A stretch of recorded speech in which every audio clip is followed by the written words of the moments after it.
that she had her baby in the hospital with no pain meds, and she had hers in the shower. Yeah. Standing. Wow. And I was like, how? Yeah. How does one do this? Yeah. You know what I mean? Like, I don't know.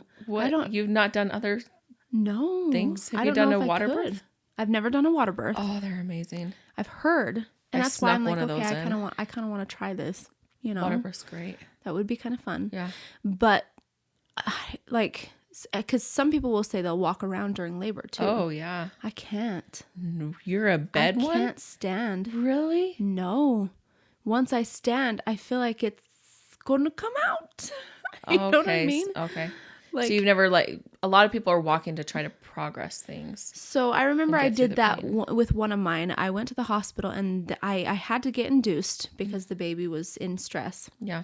But because I walked into the hospital, I just could not get labor to start. But I walked into the hospital at a 5. The baby was already like right there, station 0, almost at a +1. Okay, mind you. That's why it was waddling right there. Ouch. Like right there. It was painful. 5, baby was right there. And so I said, before you start the Pitocin, can you try to break the water first just to see if it'll get things going? Just see if the baby will fall out. Exactly. Mm-hmm. So they're like, yeah, sure, go for it. So they broke the water and I'm still not feeling anything. Nothing is happening. Everything is fine. And I'm at a 5, now at a 6 because she just broke the water. So then there you go. Yeah. But no contractions. Nothing. I don't feel anything except obviously a baby right there. Yeah. So she's like, do you want to get up and walk? And I'm like, well, yeah, I want to try to get something going. So I'm walking around the hospital, waddling around the hospital at a very fast pace, trying to get something going. Yeah. As soon as it started. Yeah. And it was like, boom, hard, fast. Everything was just, yeah. And I couldn't walk. Yeah.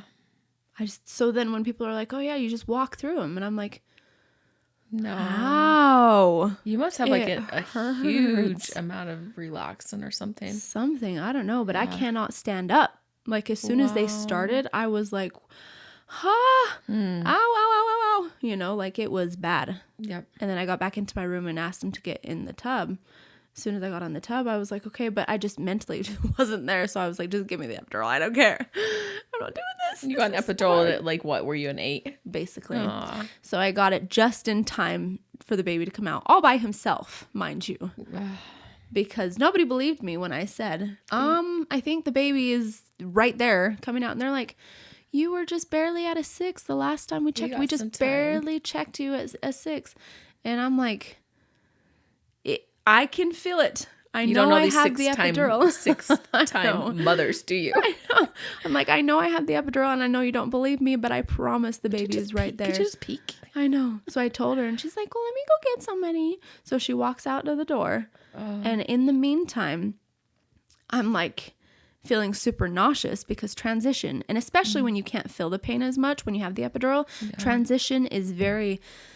like it's just, it makes you nauseous. It makes you really sick. And so I remember telling her, like, give me something to puke in because, and I'm like, all these things, if you should have caught on to something. This is telltale signs of the baby is coming, it's right there. And she just wasn't picking up on it. I don't know. Anyway, so I'm like, okay, I gotta puke. And so then she gives me the bag and now I feel the baby's feet up here kick and go whoosh, and the movement of everything just and so then I'm like and then I gag. Obviously that was just enough pressure to pop. There he went. Right out there. Then the nurses come running in. He's off the monitors. Let's check and make sure that we can get these monitors back. He's actually here. It's because he's out. Oh my goodness. So I pulled the blanket off and they're like, the baby. And I'm like, the baby. Yeah, I told you it was coming. Anyway, so that was at least you had someone there. My little Leighton. She just wasn't gonna wait. Nope, she did not wait. I had labored the day before, and they came and checked me. You know, don't you hate that, calling everybody over and it's faults and not faults, but they're like, get give it some time. I did that. Yeah. So then I wake up the next morning, like 5:36 a.m. And I remember it was just a beautiful morning. Like the sun was coming in. It was a home birth on that one.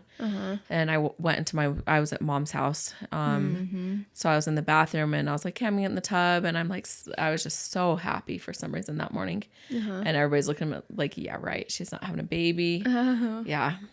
So I got up out of the tub and we had called the midwife and she's like, can I stop and eat breakfast first? I'm like, if you want to, like, I don't know, like things are kind of going here. But at the same time, I was so chill and relaxed that everybody's like, we'll see if this is the day. Got up out of the tub and we've definitely got time, right?